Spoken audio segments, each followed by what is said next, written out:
Hello and welcome to the Spartan Newsroom from the College of Communication, Arts and Sciences at Michigan State University. My name is Gloria Nzeka. Joining me today is Marc Lacey. Marc Lacey is a national editor for the New York Times. Mr. Lacey, thank you for joining us today. Thank you. So my first question to you, Mr. Lacey, is when I was reading your biography, as a soon-to-be graduate in the field of journalism, it was very encouraging for me to see your journey from where you started until today. And the reason why I'm saying that is because when I decided I was coming to Michigan State to study journalism, I went online. I wanted to find out what are the advice that I could get for young aspiring journalists, and most of what I saw was negative. And so seeing what you've done and how you've maintained a steady and successful career in journalism was very inspiring. So what has helped you throughout your journey in this field? I think the biggest piece of advice that I have for journalists who are in the beginning of their careers is that to be adaptable, to be ready for change. Journalism is going to change dramatically from the way it is today. And over the course of my career, it's changed dramatically. And I've just been excited by that change, trying to figure it out. I haven't been intimidated by it. Let me just give you one example of the technological change. When I first went overseas for the Los Angeles Times, I went to the border with Kosovo, and they gave me a phone, a satellite phone that would allow me to call back to Los Angeles from anywhere in the world. And it was the size of a suitcase, a huge suitcase. It was extra baggage charge. It was heavy. You had to set it up with a huge antenna. And nowadays, a satellite phone is the size of your iPhone. And so everything has shrunk. The business has become much more focused on technology. It's become much faster. And journalists just have to be ready for change because it will change. Change, definitely. So one part of your biography that stood out for me, being from Africa, is the part where I saw that you were at some point a foreign correspondent based in Nairobi, Kenya. How was that experience for you? I mean, what surprised you the moment that you arrived in Kenya? So it was an unbelievable experience. I spent 5 years in Africa. I was based in Nairobi, but I ended up visiting about 25 countries. That's roughly half the countries in Africa. I've been to many more countries than many Africans. They're amazed by I've been to countries in the East and the West and Central and South Africa. And so what was the thing that surprised me? Well, people had heard of the New York Times all over the place. That surprised me. I was stunned by that. I was stunned by just how good Africans were with language. Here I was, an English speaker who had learned some Spanish. So those were my two languages going over to Kenya. And I realized I better learn some Swahili. So I started studying Swahili. And then in no time, I decided I better learn some French because in Rwanda, Burundi, Congo, I needed French. So I was struggling with these languages, and I would meet Africans who spoke 4, 5, 6 languages, and they were adding new languages all the time, and it just sort of blew me away. But it's a continent where there are people who live in crossroads with where there's a lot of movement around, and people speak, in your country, in Congo, dozens, scores, hundreds of languages are spoken, and so that surprised me. Wow. As you rightly mentioned, in the Congo there are over 400 different languages. So a typical person would speak probably 4 or 5 languages. So I grew up in a family like that where my mom was able to pick up on different languages. When there's something on the TV that you don't understand, she can explain that to you. So yeah, that's definitely the reality of many Africans. So in terms of your reporting in that region, what are some of the stories and the events that took place during your time that impacted you in a specific way? Well, it was a mixture of my time in Africa was really, I was trying to capture Africa in all its complexity for a non-African audience, for people primarily in the United States. And so I covered a lot of the political struggles going on in Africa at the time, a lot of the conflicts going on. I was one of the very first reporters in Darfur, during the Darfur conflict in Western Sudan, and that was memorable. And you know, I guess I felt a lot of times in Africa that I had this real responsibility that people in the United States were really learning about Africa through my reporting. And so it was a serious, serious job, and I was sometimes the only Western journalist in a country covering an issue. And so Darfur falls into that category. I covered just so many stories over 5 years, you know, some of them really dire, but a lot of them also just uplifting and light and inspirational. And so I covered the whole gamut. Talking about Darfur and places like the eastern part of the Congo, because earlier on you were telling me that you've been in that region as well. How did you navigate the areas where there are civil wars and conflicts? How did you navigate issues of security reporting in this area? I mean, that's one of the big challenges in you know, for foreign correspondents all over the world, and you make contact with trusted local people and you seek their advice. You contact international organizations, you contact embassies, and you ask them where is it safe to go, who are the contacts. In one story in Eastern Congo, there was a group called the Mai Mai, a rebel group called the Mai Mai, and you had to seek permission and get a permit in order to go into their area of Eastern Congo. So it took days and days and an emissary and getting stamps on forms, and then finally I was able to go and meet with these rebel soldiers. And I remember they had me stand on a tree stump and address them and in French.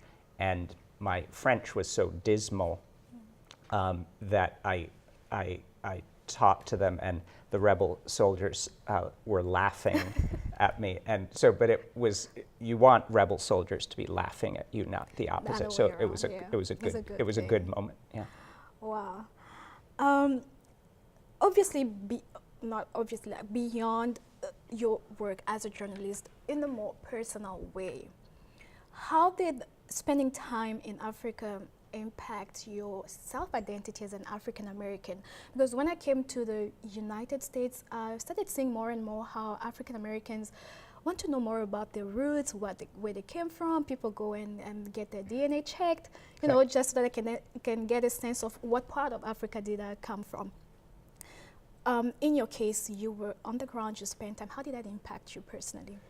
I think, you know, it's a very good question.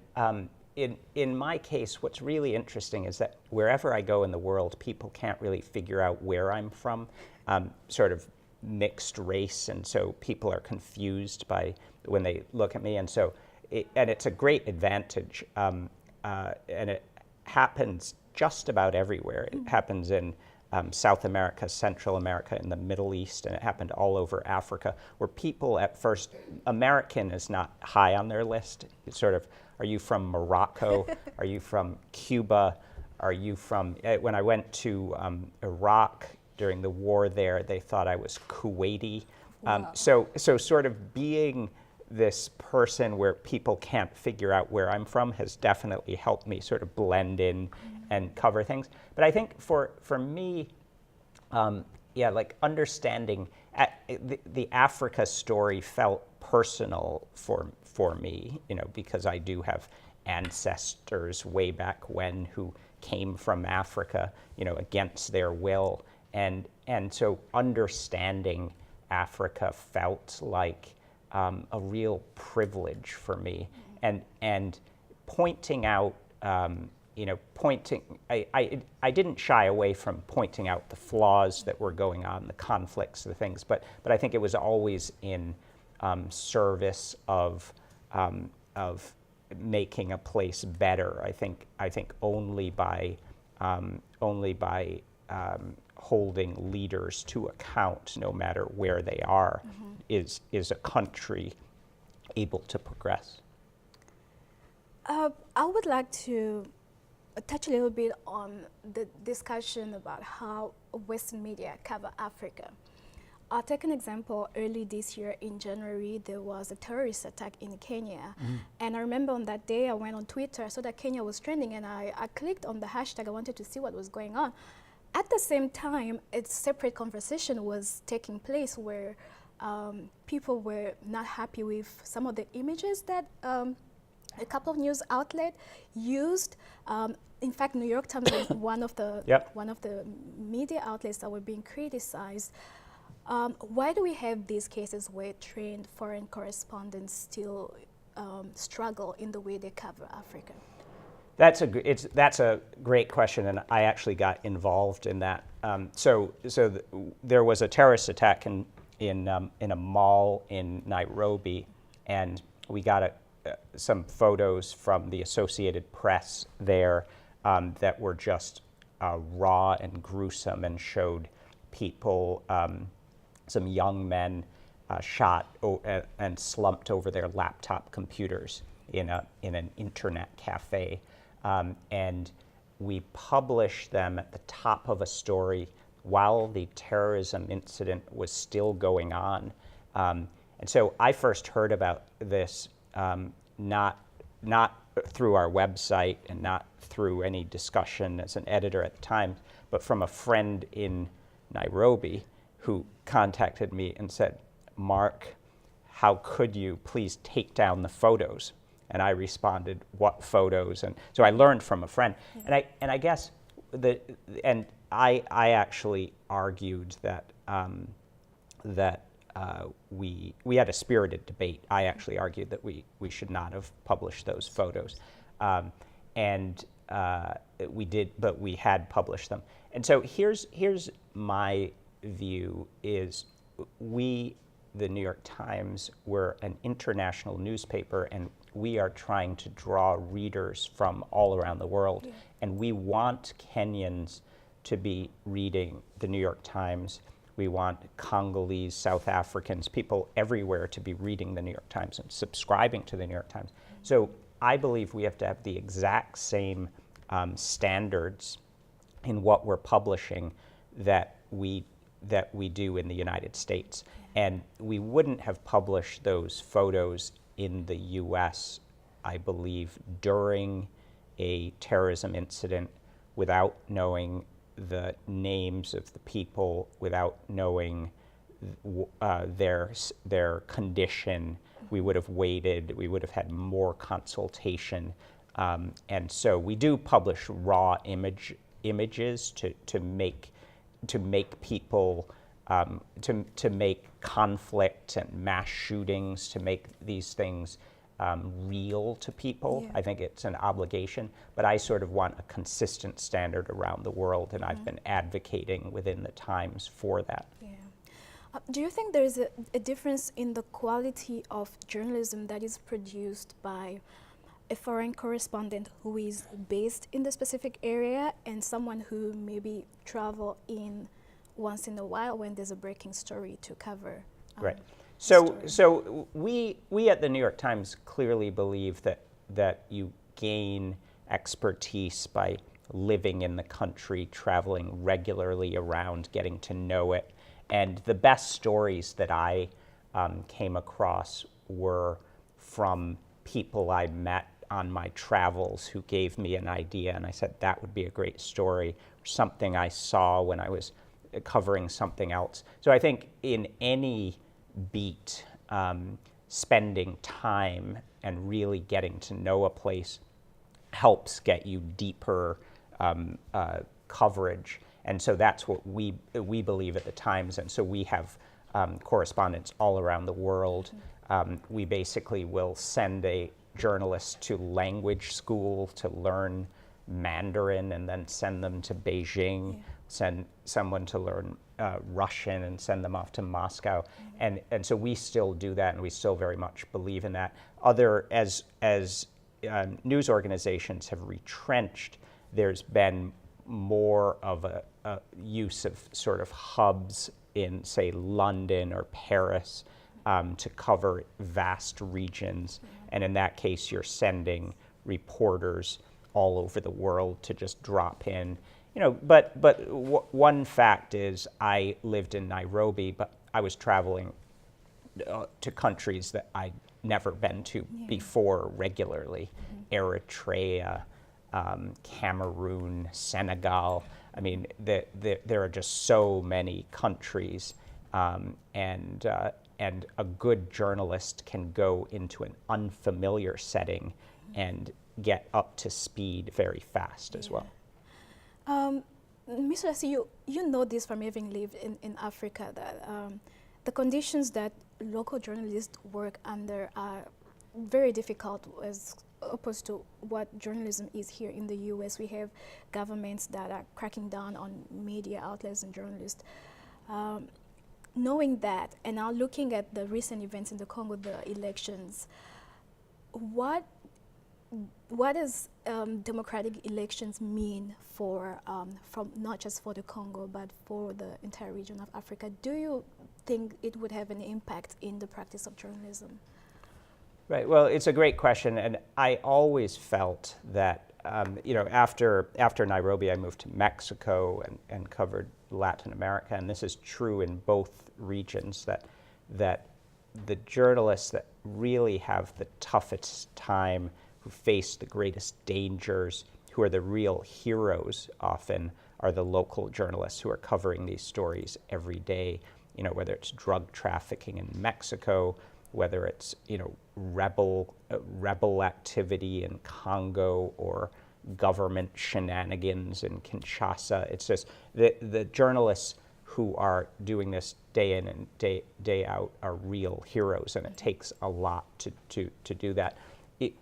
Democracy is a process that takes years and years to perfect.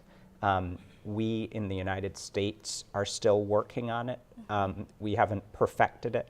And so a lot of times in the developing world, there's a sense that one election will just turn a country democratic, and that all the institutions that come with democracy and all of the attitudes that are required for democracy to really stick will just fall in place. And I think that's not realistic. I think there has to be election after election. There are tests of democracy. Sometimes there will be setbacks, and it's a process. And you want your country to be moving in the right direction, but you can't believe that it's just going to happen like that.